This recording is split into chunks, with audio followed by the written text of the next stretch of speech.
ഇരിപ്പ് ശരിയല്ലെങ്കിൽ ഡെമൻഷ്യ സാധ്യത കൂടുതലെന്ന് ഗവേഷകർ.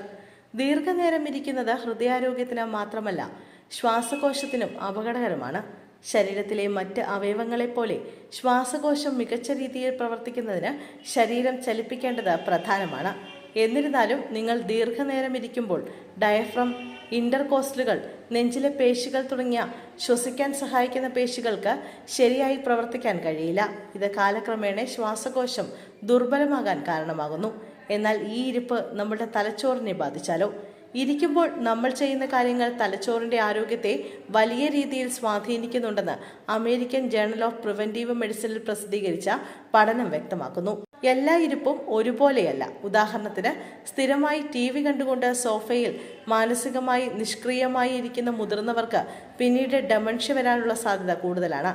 എന്നാൽ ഇരിക്കുമ്പോൾ വായിക്കുക, കമ്പ്യൂട്ടറിൽ ജോലി ചെയ്യുക, ഗെയിം അല്ലെങ്കിൽ പസിലുകൾക്ക് പരിഹാരം തുടങ്ങിയ മാനസികമായി ഉത്തേജിപ്പിക്കുന്ന പെരുമാറ്റങ്ങളിൽ ഏർപ്പെടുന്നവർക്ക് നേരത്തെ പറഞ്ഞ വിഭാഗത്തെ അപേക്ഷിച്ച് ഡെമൻഷ്യ സാധ്യത കുറവായിരിക്കുമെന്ന് പഠനത്തിൽ വ്യക്തമാക്കുന്നു. നാം ഇരിക്കുമ്പോൾ ഊർജ്ജച്ചെലവ് വളരെ കുറച്ചു മാത്രമാണ് ഉണ്ടാകുന്നത്. തലച്ചോറിന്റെ പ്രവർത്തനത്തിന്റെ തോതനുസരിച്ച് അതിൽ വ്യത്യാസമുണ്ടാകാമെന്ന് പഠനത്തിന് നേതൃത്വം വഹിച്ച സ്വീഡനിലെ കരോൺസ്ലിക ഇൻസ്റ്റിറ്റ്യൂട്ടിലെ മാറ്റ്സ് ഹാർഡ്ഗെയിൻ പറയുന്നു. നമ്മൾ ഇരിക്കുമ്പോൾ നമ്മുടെ തലച്ചോറ് എങ്ങനെ ഉപയോഗിക്കുന്നതെന്നത് ഭാവിയിലെ വൈജ്ഞാനിക പ്രവർത്തനത്തിന്റെ നിർണായക ഘടകമാണെന്ന് പഠനം സൂചിപ്പിക്കുന്നു. ഇത് ഡെമൻഷ്യയുടെ ആരംഭം പ്രവചിക്കാൻ സഹായിക്കുമെന്നും ഗവേഷകർ വിശദീകരിക്കുന്നു. 35 മുതൽ 64 വരെ പ്രായമായ 20,811 പേരാണ് പഠനത്തിന് വിധേയമായത്.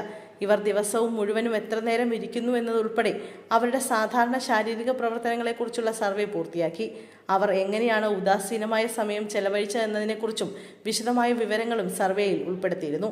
19 വർഷം നീണ്ടുനിന്ന പഠനത്തിൽ നിഷ്ക്രിയമായി ഉദാസീനമായി ഇരിപ്പ് തുടരുന്നവരിൽ 569 പേർക്ക് അൾഷിമേഴ്സ് രോഗം അല്ലെങ്കിൽ മറ്റൊരു തരത്തിലുള്ള ഡെമൻഷ്യ ബാധിച്ചതായി കണ്ടെത്തി. മാനസികമായി നിഷ്ക്രിയമായ ഉദാസീനമായ പെരുമാറ്റങ്ങൾ ഡെമൻഷ്യ വരാനുള്ള ഉയർന്ന അപകട സാധ്യതയുമായി ബന്ധപ്പെട്ടിരിക്കുന്നുവെന്ന് പഠനം വെളിപ്പെടുത്തുന്നു.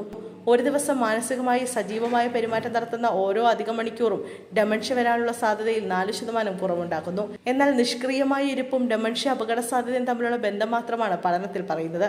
ഇതിന് പിന്നിലെ കാരണവും ഫലവും തെളിയിക്കാൻ പഠനത്തിനായിട്ടില്ല. ഭൂരിഭാഗം മുതിർന്നവരും ഒരു ദിവസം 9 മുതൽ 10 മണിക്കൂർ വരെ ഇരിക്കുന്നതിനാൽ കണ്ടെത്തലുകൾക്ക് വിശാലമായ പ്രത്യാഘാതങ്ങൾ ഉണ്ടാകാം. ദീർഘനേരം തടസ്സമില്ലാതെ ഇരിക്കുന്നത് ഹൃദയ സംബന്ധമായ അസുഖങ്ങൾ, ടൈപ്പ് 2 പ്രമേഹം, വിഷാദം എന്നിവയ്ക്ക് ഒരു അപകട ഘടകമാണെന്ന് മുൻ ഗവേഷണങ്ങളിൽ തെളിയിച്ചിട്ടുണ്ട്. ഇവയെല്ലാം അൾഷൈമേഴ്സ് രോഗത്തിനുള്ള സാധ്യത വർദ്ധിപ്പിക്കുന്നതാണ്.